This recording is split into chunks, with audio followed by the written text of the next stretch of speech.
Bonjour Pierre-Yves, Bonjour Karima, merci de m'accueillir. avec plaisir. Est-ce que vous pouvez vous présenter et présenter votre parcours?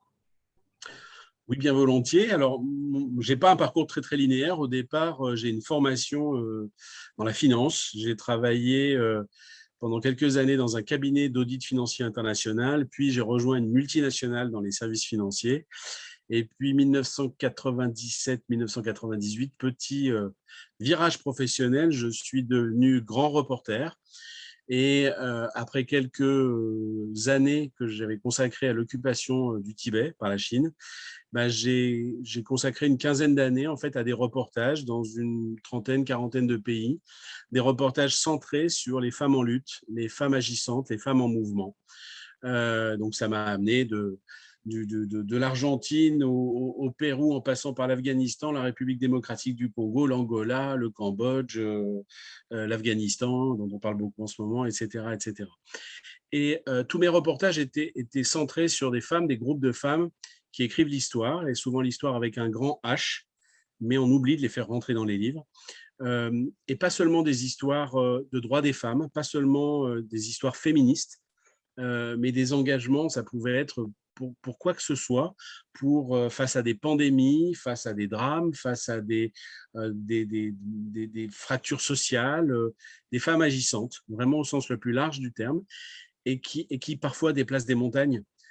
Donc, mon travail de grand reporter a été de construire toutes ces tous ces reportages autour de toutes ces femmes fantastiques. Ça a donné lieu à des expositions qui ont été diffusées en France et maintenant dans le monde entier. Il est en Espagne en ce moment.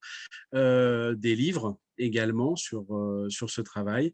Et puis en 2012, avec une association, nous avons créé le magazine Femmes ici et ailleurs, qui est un magazine d'information généraliste consacré aux droits des femmes et à l'actualité des femmes en France et dans le monde.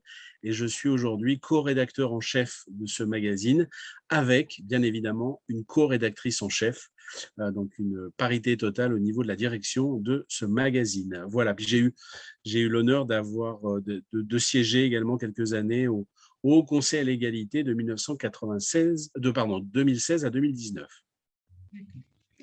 Est-ce que vous pouvez nous dire, Pierre-Yves, comment vous travaillez sur la question de l'égalité femmes-hommes?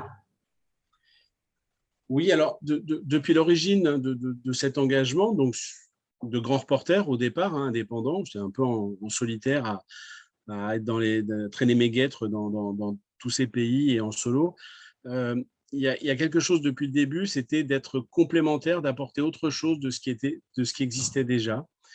Et je crois qu'il est très important pour faire avancer l'égalité entre les femmes et les hommes de montrer tout simplement ce que les femmes font, qui est phénoménal. J'ai l'impression d'enfoncer une porte ouverte quand je vous dis ça, euh, mais quand on regarde, par exemple, la presse, dans 80% des cas, les sujets de l'information qu'on reçoit, et c'est encore pire sur Internet, les sujets de l'information nous parlent des hommes. Donc, en gros, l'actualité qu'on nous montre, c'est surtout une actualité des hommes. Donc, voilà, moi, mon engagement, c'est de montrer l'actualité des femmes, montrer tout ce que les femmes font dans l'actualité, quel que soit le domaine, encore une fois, d'activité. Ça peut être des sportifs, ça peut être des militantes associatives, ça peut être des scientifiques, ça peut être, je ne sais pas, enfin, peu importe. Et de montrer cette actualité qui a toujours été hyper riche dans le passé comme dans le présent, euh, parce que je crois que c'est un élément fondamental pour faire envie à davantage de personnes, femmes et hommes, d'aller vers l'égalité. Cette information des femmes, elle est aussi intéressante que l'information des hommes, pas plus, pas moins, ou elle est aussi inintéressante parfois que l'actualité des hommes, c'est la même. Et elle peut passionner aussi bien des hommes et des femmes, ou elle peut barber des hommes et des femmes de la même façon, sauf qu'on n'y a pas accès. Et quand on regarde ce qui se passe notamment sur Internet, sur les réseaux sociaux, c'est encore pire. Cette invisibilité des femmes agissantes est encore pire que dans la presse écrite, par exemple. Donc voilà mon domaine d'action, c'est écrire ce présent en fait de l'histoire des femmes, modestement, d'apporter ma contribution à cela. Si vous aviez une baguette magique, Pierre-Yves, quelle serait la première chose que vous mettriez en place justement pour faire bouger les lignes? Alors, je vais être cohérent avec ce que je vous ai dit juste avant, Karima, c'est que je vais essayer de ne pas apporter des idées révolutionnaires, parce que je suis sûr que toutes vos invités et tous vos invités ont eu des idées fantastiques, donc je vais essayer d'en apporter une autre.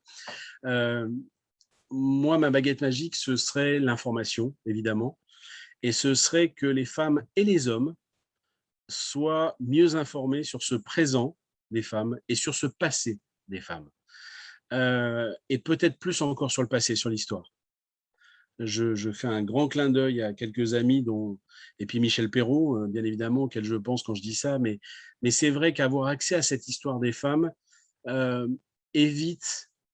C'est incroyable le nombre d'erreurs qu'on est, par exemple, en train de commettre et qu'on ne commettrait pas, en ayant connaissance de ce passé, en ayant connaissance de toutes ces luttes. Aujourd'hui, ça va mieux, mais il y a ne serait-ce que 4-5 ans, être féministe, être jugé de féministe, c'était presque une insulte, et c'est encore souvent le cas aujourd'hui. Bon, et puis on entend des Zemmour et je ne sais pas quoi qui sont en train d'expliquer que les féministes d'aujourd'hui sont n'importe quoi, elles sont sur des sujets secondaires, voilà, alors qu'avant, c'était des vrais féministes. Bon, bah, si on est au courant de l'histoire, on sait que les féministes d'avant, elles entendaient déjà la même chose, parce qu'il y avait déjà des ringards comme Zemmour qui existaient il y a 50 ans et il y a 100 ans, etc.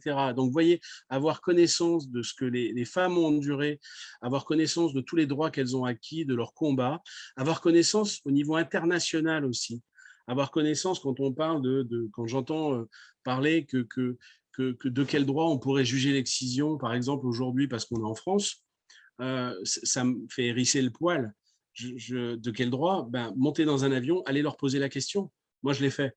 Donc, vous voyez, avoir cette information-là et de savoir que des femmes du monde entier ont apporté beaucoup à toutes les thèses féministes, à tout ce concept féministe et nous enrichissent énormément. C'est universel, cette question des droits des femmes, donc l'information, carrément. Et pour finir, Pierre-Yves, quelle est la femme qui vous inspire? Alors là, c'est la question qui m'embête beaucoup parce que j'ai eu la chance d'en rencontrer des centaines et des milliers et toutes plus phénoménales les unes que les autres. J'ai eu la chance d'avoir comme marraine de mon travail Marie-Jo Chambardelot, Grand Croix de la Légion d'honneur, Lucie Aubrac, Taslima Nasrin, donc prix Sakharov, l'écrivaine du Bangladesh. Mais je vais retenir parmi toutes ces femmes, moi, c'est celle qui m'a le plus marqué. C'est une petite paysanne du Rwanda qui a vécu l'horreur en 1994 avec toute sa famille exterminée, qui elle-même a été laissée pour morte par les miliciens et qui l'ont violée avant de la laisser pour morte. Et quand je lui ai rendu visite, quand je l'ai rencontrée, c'était 10 ans après le génocide et il y avait une espèce de petite gamine à côté qui avait un grand sourire, qui n'arrêtait pas de faire des blagues tout le temps. C'était même un enfer pour pouvoir discuter avec sa maman et d'une espièglerie assez incroyable. Et en fait, c'est dans cette maison qu'il y avait 4 murs, un espèce de petit lit, c'est des murs en terre, hein, voilà. Il y avait des éclats de rire tout le temps. Et l'histoire de cette femme en 1994, c'est sans aucun doute la pire histoire que j'ai jamais entendue. J'ai pas pu l'entendre jusqu'au bout. J'ai dû m'arrêter plusieurs fois pour sortir, pour respirer, pour pleurer, voilà. Et quand je rentrais dans la maison et que la petite qui s'appelle Aline et qui a aujourd'hui, qui avait 10 ans en 2004, arrivait, c'était des éclats de rire et c'est la plus grande leçon de vie que j'ai jamais prise. Et cette femme s'appelle Daphrose Mukangarambe et c'est une petite paysanne qui rentrera pas dans l'histoire, que personne connaîtra.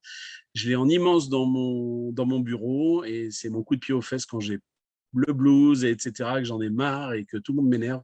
C'est mon coup de pied aux fesses pour continuer à avancer et c'est la femme qui m'a voilà, c'est un souvenir au fer rouge pour moi. Merci beaucoup, Pierre-Yves. Merci beaucoup à vous, Karima, et bravo pour tous ces entretiens et tout ce que vous réalisez.